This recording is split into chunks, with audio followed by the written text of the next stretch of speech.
मणिपुर को लेकर संसद में आज भी हुआ जोरदार हंगामा। राज्यसभा से विपक्ष ने किया वॉकआउट। 5वें दिन भी सदन में कामकाज रहा ठप। कल तक के लिए कार्यवाही स्थगित। मणिपुर पर चर्चा की मांग पर अड़े विपक्षी सांसदों ने किया काले कपड़े पहनकर संसद आने का फैसला। कल काले कपड़ों में दिखेगा विपक्ष। मणिपुर पर चर्चा की मांग के बीच लोकसभा में अविश्वास प्रस्ताव लाया विपक्ष। स्पीकर ओम बिरला ने चर्चा का वक्त तय करने का दिया आश्वासन। बीजेपी के सांसद मनोज तिवारी ने विपक्ष को बताया निराश और हताश। कहा विपक्ष को कभी कॉन्फिडेंस नहीं था, सदन का समय किया जा रहा है खराब। संसद में केंद्रीय मंत्री स्मृति ईरानी ने भी विपक्ष को घेरा। कहा बंगाल, छत्तीसगढ़ और राजस्थान पर चर्चा क्यों नहीं चाहता है विपक्ष, उस पर चुप क्यों है विपक्षी सांसद।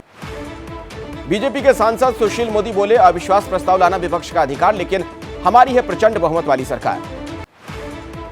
राज्यसभा में विपक्ष के नेता खड़गे ने अमित शाह को चिट्ठी लिखकर प्रधानमंत्री मोदी पर साधा निशाना। पूछा प्रधानमंत्री के संसद में आने से उनकी प्रतिष्ठा को ठेस पहुंचेगी क्या। खड़गे ने सदन में लगाया अपमानित करने का आरोप। बोले सदन में बंद किया गया उनका माइक। समाजवादी पार्टी की सांसद डिंपल यादव ने की मणिपुर घटना की निंदा। बोली लोगों को अपनी बात रखने का मौका मिलना चाहिए। दिल्ली में अफसरों के तबादले से जुड़े अध्यादेश का बिल संसद में 31 जुलाई को किया जाएगा पेश। केजरीवाल सरकार बिल का कर रही है विरोध। संसद से निष्कासित होने के बाद परिसर में ही धरने पर बैठे हैं आपके सांसद संजय सिंह। सोनिया गांधी ने आज संजय सिंह से की मुलाकात। अविश्वास प्रस्ताव को लेकर प्रधानमंत्री मोदी का साल 2019 का वीडियो वायरल। पीएम मोदी ने 2023 के अविश्वास प्रस्ताव को लेकर 2019 में ही कर दी थी भविष्यवाणी। पश्चिम बंगाल में हुई हिंसा पर बीजेपी के प्रतिनिधि मंडल ने जेपी नड्डा को सौंपी रिपोर्ट। ममता बनर्जी पर हमला। कहा बंगाल ने देखा शर्मनाक लोकतंत्र। दिल्ली के प्रगति मैदान में नए कन्वेंशन सेंटर का नाम भारत मंडपम। प्रधानमंत्री मोदी ने ड्रोन के जरिए किया उद्घाटन। भारत मंडपम में प्रधानमंत्री मोदी ने करगिल के योद्धाओं को दी श्रद्धांजलि, शहीदों को याद भी किया। प्रधानमंत्री मोदी ने कहा कि भारत मंडपम को देखकर हर भारतीय गर्व महसूस कर रहा है। यह भारत की भव्यता और इच्छा शक्ति का प्रदर्शन है। प्रगति मैदान के नए कन्वेंशन हॉल में हुआ रंगारंग सांस्कृतिक कार्यक्रम। राजनीति, साहित्य और फिल्म जगत की बड़ी हस्तियां भी शामिल हुई। सुबह प्रगति मैदान में 123 एकड़ में बने आईटीपीओ कॉम्प्लेक्स का पीएम मोदी ने किया था उद्घाटन। 2700 करोड़ की लागत से तैयार हुआ है। दिल्ली में G20 नेताओं की मेजबानी करेगा आईटीपीओ कॉम्प्लेक्स। प्रधानमंत्री मोदी ने उद्घाटन से पहले कॉम्प्लेक्स में पूजा अर्चना की। ज्ञानवापी मामले में कल फिर होगी सुनवाई। कल दोपहर 3:30 बजे इलाहाबाद हाईकोर्ट में सुनवाई। कोर्ट ने कल तक सर्वे पर लगाया स्टे। सुनवाई होने तक ज्ञानवापी परिसर के एएसआई सर्वे पर लगी रहेगी रोक। चीफ जस्टिस ने एएसआई से कहा अभी परिसर में किसी भी प्रकार की खुदाई ना करें। ज्ञानवापी विवाद में नया मोड़। श्रृंगार गौरी मामले में आपस में बटी वादिनी राखी सिंह ने अन्य 4 पर लगाया भटकाव का आरोप। समाजवादी पार्टी के नेता स्वामी प्रसाद मौर्य का ज्ञानवापी सर्वे पर बड़ा बयान। कहा सिर्फ मस्जिद नहीं बल्कि हिंदू धर्मस्थल से पहले यहां क्या था इस पर भी जांच हो। आज देश में मनाया जा रहा है करगिल विजय दिवस। इस मौके पर रक्षा मंत्री राजनाथ सिंह और सीडीएस ने द्रास में शहीद जवानों को श्रद्धांजलि दी। करगिल दिवस पर रक्षा मंत्री राजनाथ सिंह की पाकिस्तान को चेतावनी। कहा अगर छेड़ोगे तो फिर एलओसी करेंगे पार। हिमाचल के चंबा में शहीद स्मारक पर विजय दिवस कार्यक्रम। सेना से जुड़े अधिकारियों और आम लोगों ने निकाली रैली। पंजाब के बरनाला में सूबेदार जगतार सिंह ने लड़ा था युद्ध। आखिर तक लड़ते लड़ते हुए थे शहीद। देश उनके शौर्य को याद कर रहा है। दिल्ली में हुई एनडीएमसी की बैठक में शामिल हुए सीएम केजरीवाल के सामने हंगामा हुआ। सीएम योगी आदित्यनाथ ने मथुरा के पीईटी सीटी स्कैन मशीन का किया उद्घाटन। बांके बिहारी मंदिर में पूजा अर्चना भी की। केंद्रीय स्वास्थ्य मंत्री मनसुख मांडविया ने रायबरेली एम्स का दौरा किया। 3 नए लैब का उद्घाटन भी किया। मुस्लिम पर्सनल लॉ बोर्ड के साथ 4 और धार्मिक संगठनों ने की साझा प्रेस कॉन्फ्रेंस। कहा यूनिफॉर्म सिविल कोड सभी अल्पसंख्यक समुदायों के लिए खतरा। अहमदिया मुसलमानों को लेकर बोली केंद्रीय मंत्री स्मृति ईरानी। हिंदुस्तान की संसद जो कानून तय करेगी उसी के अनुसार वक्फ बोर्डों को काम करना होगा। पाकिस्तान में शादी करने वाली अंजू उर्फ फातिमा के पिता ने अपनी बेटी को लेकर कहा मैं बदनसीब हूं कि मेरा नाम उससे जुड़ा। दिल्ली में बारिश के कारण आम जनजीवन पूरी तरीके से अस्त व्यस्त। दिल्ली से सटे ग्रेटर नोएडा में बारिश ने खोली प्रशासन की पोल। सड़कों पर जमा हुआ बारिश का पानी। हिंडन नदी का जलस्तर बढ़ने के कारण नोएडा और गाजियाबाद के निचले इलाकों में रहने वाले लोगों की मुसीबतें बढ़ गई हैं। बाढ़ को लेकर सरहदी इलाके में फिर बिगड़े हालात। पाकिस्तान की तरफ से ओवरफ्लो हो रहा है पानी। तेलंगाना के मुलुगु में NH 164 से बह रहा है बारिश का पानी। 2 दिनों की बारिश से बाढ़ जैसे हालात।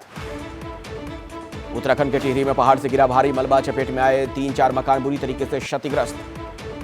उत्तराखंड में जोशीमठ बद्रीनाथ हाईवे हुआ बंद। उत्तराखंड के कर्णप्रयाग में उफनते नाले को पार करने को मजबूर हैं ग्रामीण। उत्तरकाशी में लगातार हो रही बारिश के कारण गंगोत्री नेशनल हाईवे के पास जगह जगह हुआ लैंडस्लाइड। नेशनल हाईवे के दोनों तरफ लगा लंबा जाम। उत्तराखंड के धारचूला में बारिश के बाद आई डरावने वाली तस्वीरें। देहरादून में भारी बारिश का असर अब चार धाम यात्रा पर भी दिखने लगा है। हरिद्वार में बारिश के कारण खतरे की जद में आई मनसा देवी पहाड़ी, कई जगहों से दरकी पहाड़ी का अधिकारियों और वैज्ञानिकों ने किया निरीक्षण। राजस्थान के भीलवाड़ा में जान जोखिम में डाल रहे हैं स्कूली बच्चे, रस्सी के सहारे बहते पानी को पार करके पढ़ने जाते हैं। राजस्थान के जयपुर में भारी बारिश के बाद जल जमाव की स्थिति हो गई है। राजस्थान के जालौर में सुखड़ी नदी का पानी बढ़ा, पुल के ऊपर से बहने लगा पानी। यूपी के मथुरा में यमुना नदी उफान पर, लोगों के लिए 33 बाढ़ चौकियां बनाई गई हैं। यूपी के बागपत में आईजीएल की गैस पाइपलाइन में रिसाव से मचा हड़कंप। नोएडा में गीला और सूखा कूड़े को लेकर दो गुटों में हुई मारपीट का वीडियो सीसीटीवी कैमरे में कैद हुआ। यूपी के गोरखपुर में ट्रैक्टर पर अश्लील गाने बजाने को लेकर हुआ विवाद में युवक की गोली मारकर हत्या। बिहार के कटिहार में बिजली विभाग के खिलाफ प्रदर्शन कर रहे लोगों पर पुलिस ने कर दी फायरिंग। हरियाणा के गुरुग्राम में किंगडम ऑफ ड्रीम्स के बेसमेंट में लगी आग। पंजाब के बरनाला में 17 साल के छात्र की कनाडा में दिल का दौरा पड़ने से मौत। सीरिया के आसमान में हुआ रूस और अमेरिका का टकराव। रूसी वायुसेना के एक्शन से खराब हुआ अमेरिका के MQ-9 ड्रोन का प्रोपेलर। हमले के बाद अमेरिकी क्रू ड्रोन को बेस तक पहुंचाने में रहा कामयाब। अमेरिका ने कहा, हमारा मकसद सीरिया में ISIS को हराना है।